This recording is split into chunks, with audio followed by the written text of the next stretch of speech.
nous sommes à présent en plateau avec Élodie Djouric, présidente et fondatrice de Jobset. Bonjour Élodie. Bonjour. Alors que fait Jobset? Alors Jobset, c'est la plateforme de recrutement sélectif qui permet aux entreprises de recruter le top 7% des meilleurs développeurs. Donc en fait, concrètement, l'idée derrière Jobset, c'était de créer la solution la plus simple pour recruter une équipe technique d'excellence rapidement. On a voulu donner une certaine objectivité à ce qu'on appelait les meilleurs développeurs. Donc on a développé un processus de sélection sur la personnalité, les compétences notamment techniques, algorithmiques et la capacité d'intégration en équipe des candidats via du pair programming. Donc à l'issue des candidatures qu'on reçoit sur Jobset, moins de 7% des développeurs sont sélectionnés. Et c'est eux que vous allez ensuite proposer aux entreprises. C'est-à-dire que tous les développeurs peuvent postuler, par contre tous les développeurs ne seront pas mis en relation avec les entreprises. C'est ça. Tous les développeurs peuvent postuler, tous les développeurs ne seront pas rendus visibles sur la plateforme et donc pas accessibles pour les entreprises. Et alors pourquoi avoir créé Jobset? C'est parce que les développeurs, c'est la denrée rare aujourd'hui pour les entreprises. Tout le monde veut des développeurs et on ne veut que des bons développeurs entre guillemets. Alors effectivement, l'enjeu aujourd'hui pour les entreprises, c'est de recruter des développeurs, puisqu'on se rend compte qu'on est sur un marché où la demande est supérieure à l'offre, puisqu'aujourd'hui il y a 8 millions d'offres d'emploi tech en Europe pour seulement 7 millions de développeurs. Mais avant tout l'enjeu, puisqu'il y a quand même des solutions pour recruter des développeurs aujourd'hui, mais l'enjeu qu'on a isolé, c'est de recruter les meilleurs développeurs.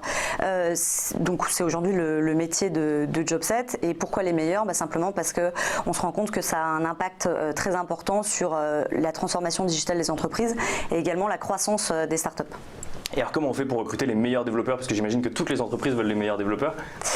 Effectivement, c'est une chose qui n'est pas aisée. En revanche, les développeurs en règle générale aiment le challenge, donc sont plutôt perméables à notre processus de sélection. Il s'avère qu'on on va chercher ces développeurs sur non pas sur les réseaux sociaux professionnels classiques type LinkedIn, mais on va développer des canaux d'acquisition qui sont un petit peu off-market dans le sens où ils sont pas visibles sur les réseaux traditionnels, donc ça peut passer par des meet-up, des hackathons ou encore du parrainage. Et donc ça, c'est des candidats forcément, ou vous allez chercher même des développeurs qui sont en poste, mais simplement qui sont intéressés par ce que vous faites? Alors la majorité des développeurs en règle générale sont en poste. D'accord, ouais, parce que généralement ils ne cherchent pas d'emploi les développeurs. Oui, c'est ça. Mais ils sont à l'écoute de nouvelles opportunités et notamment nous c'est un des critères de sélection, qu'ils soient vraiment à l'écoute active du marché, puisque l'objectif c'est qu'une fois que l'employeur envoie sa sollicitation ou ses sollicitations à un développeur, qu'il y réponde dans la majorité des cas. Et alors du coup, comment est-ce que vous garantissez aux entreprises que c'est effectivement les 7% meilleurs développeurs qui vont avoir en face? Eh bien justement, on a des tests techniques, donc en fait il y a dans le process de sélection qu'on voit peut-être pas là, mais il y a deux étapes, notamment les tests techniques qui sont comparés à plusieurs milliers de développeurs qui ont passé ces mêmes tests techniques sur la même stack et selon le même niveau de seniorité, donc il y a une objectivité en fait, et on va pouvoir leur montrer les résultats comparés, donc eux, même des personnes qui sont à l'origine pas techniques pourront comprendre où est-ce que le candidat se situe techniquement. Donc en fait, par rapport à un processus de recrutement classique d'un développeur où on va lui faire passer un test sur la mission qu'il fera derrière, là en fait on fait passer un test sur le niveau général pour ensuite dire il fait partie entre guillemets de la crème, donc vous pouvez embaucher ce développeur. C'est ça.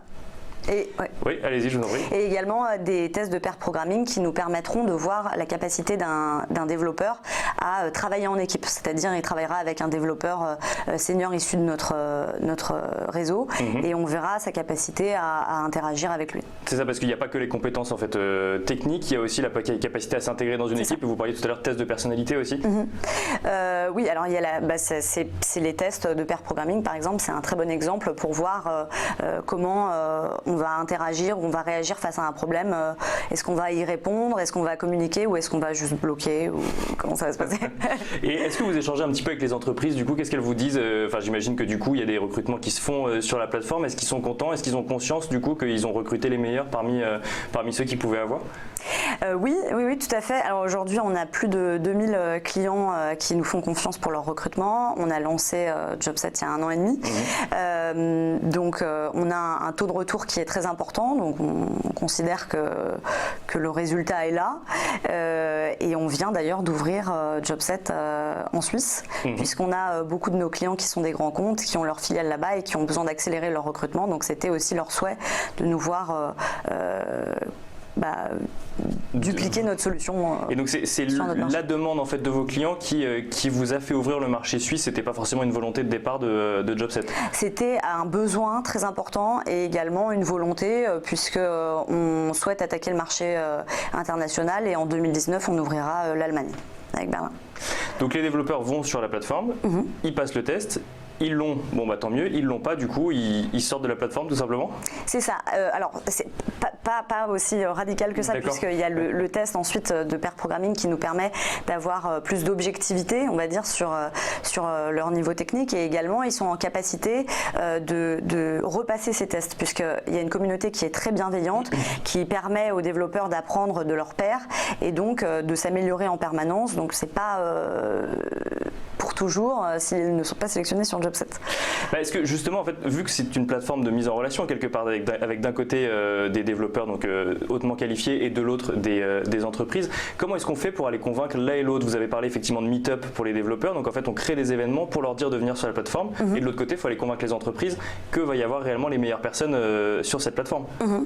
Alors les entreprises en règle générale sont plutôt convaincues puisqu'elles accèdent justement à leurs résultats de test, donc elles arrivent à visualiser le niveau, mais également dans un marché aussi tendu, elles multiplient de toute façon les solutions pour recruter, puisque ce sont des recrutements extrêmement stratégiques. À titre d'exemple, le premier client qu'on a eu sur la plateforme, c'était il y a 1 an et demi, c'était Ubisoft, donc on était assez étonnés et on se rend compte que les grands comptes comme les startups sont très enclins à utiliser nos services. Mais ça veut dire quoi en fait? C'est-à-dire qu'ils n'y arrivent pas eux-mêmes à recruter des développeurs, que c'est si compliqué que ça aujourd'hui de recruter des développeurs qualifiés pour des entreprises? Alors c'est effectivement peu aisé, ils y arrivent, ils ont beaucoup de besoins en recrutement, donc ils ont besoin de soutien, je pense, sur cette partie recrutement tech. Mais voilà, mais ils sont contents d'avoir une nouvelle solution, voilà. Effectivement. Et donc vous avez parlé d'Ubisoft, vous avez parlé de start-up, donc c'est des grands comptes ou des start-up, parce qu'effectivement une start-up, on peut imaginer qu'un développeur ou un CTO, ça va faire l'intégralité potentiellement des premières années de la start-up. Quelle est la typologie un peu des entreprises que vous avez sur Jobset? Alors sur 2000 clients, on a 200 de nos clients qui sont des grands comptes, donc on est très fiers de travailler avec des clients comme EY, HSBC, Deloitte par exemple, et de l'autre côté, le reste sont des startups qui généralement ont des besoins importants en recrutement, qui ont fait des levées ou qui sont en train de grandir. Voilà. Un mot peut-être également sur le modèle économique de Jobset? Alors, on est rémunéré uniquement en cas de succès, c'est-à-dire que si les employeurs ne recrutent pas, ils ne payent pas, les développeurs ne payent pas non plus. On prend une commission sur le salaire annuel brut du candidat et on garantit toute la période d'essai du candidat. C'est-à-dire que ça va jusqu'à 8 mois, ce qui aujourd'hui est la garantie la plus élevée du marché, puisqu'on a une certaine confiance, on va dire, envers les profils qu'on va intégrer dans les équipes de nos clients. Donc non seulement l'entreprise recrute potentiellement ceux qui sont parmi les meilleurs, et en plus de ça, il faut qu'ils disent qu'ils le gardent effectivement après la période d'essai pour que vous soyez rémunéré, si je comprends bien. On va le remplacer s'il ne restait pas en poste. Donc il y a une sorte de garantie, alors je ne sais pas si on peut parler de ça quand on parle de ressources humaines, mais il y a effectivement une sorte de garantie. Comment est-ce que l'idée vous est venue de vous dire, tiens, effectivement, il y a un besoin sur ce marché-là et il y a quelque chose à faire? Alors moi je suis issue d'une formation d'ingénieur puisque j'ai fait l'école 42 qui est fondée par Xavier Niel, et j'ai le souvenir lors de mes études que plusieurs startups venaient nous voir pour développer des POC ou ils avaient besoin de ressources techniques, et la majorité de ces startups nous disaient finalement on n'arrive pas, on a beaucoup de mal à recruter des développeurs et surtout on n'a pas de certitude que c'est la bonne personne à intégrer au sein de notre équipe, et très stratégique puisqu'on est en train de construire une équipe, on est en train de grandir, et si on se trompe, ça peut être très problématique. Et c'est à ce moment-là que l'idée est venue et je me suis dit il faut donner une objectivité justement aux personnes qu'on va intégrer et comment est-ce qu'on peut le faire tout ça dans un climat de bienveillance, de réseau et de communauté, et c'est comme ça qu'est né Jobset.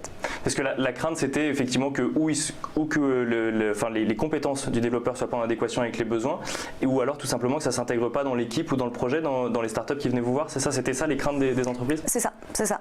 Et finalement, elle n'avait pas d'outils, de solutions où il y avait une curation qui était très importante et où elle pouvait accéder directement à des profils qui auraient pris beaucoup plus de temps à sélectionner, puisque se noyaient, on va dire, dans une masse de candidatures, et ce qui ne correspondait pas forcément à ce qu'elle recherchait. Bien sûr, puis on peut imaginer que les recruteurs n'ont pas forcément le même niveau technique que les gens qu'ils ont envie de recruter, donc c'est quand même pas mal d'avoir un filtre à un moment pour se rendre compte s'il y a une réelle compétence ou non. Ça fait 1 an et demi que Jobset a été créé, vous nous l'avez dit. Du coup, quels sont les projets pour la suite? Alors, les projets pour la suite, c'est donc déjà l'ouverture à l'international, puisque cette année, en fin d'année, on a ouvert la Suisse. Pour 2019, c'est d'attaquer donc le marché allemand et de continuer à s'étendre en ouvrant toujours plus de pays pour créer de la mobilité chez les développeurs et également servir les recrutements de l'ensemble de nos clients. Et on se rend compte qu'on a de nombreux grands comptes internationaux qui s'inscrivent au fur et à mesure. Donc on est plutôt confiant. Donc il faut du coup accompagner ces grands comptes internationaux en leur montrant qu'on peut aller leur chercher demain un développeur en Allemagne pour leur filiale allemande ou même pour le faire venir en France, c'est ça? Exactement. Et on vous souhaite bonne route. Élodie Djouric, merci beaucoup. Je rappelle que vous êtes présidente et fondatrice de Jobset. Merci.